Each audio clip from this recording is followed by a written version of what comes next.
Hello there, coffee fans.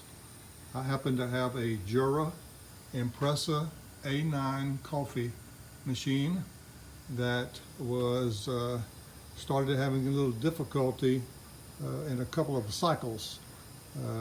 It would not rinse. So if you're like me, it's sitting on a counter and you don't necessarily often look up inside of it, but it was full of grinds on the inside.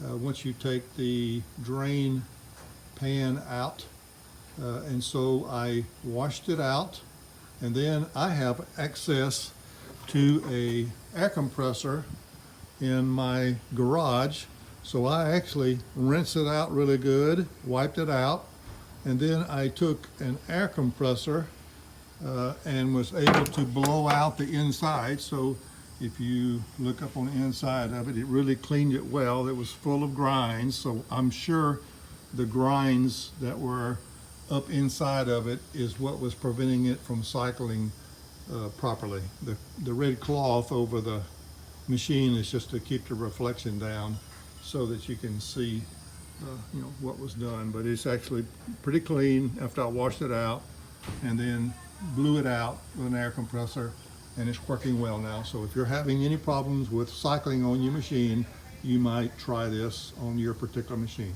Hope you have a great day. Thanks.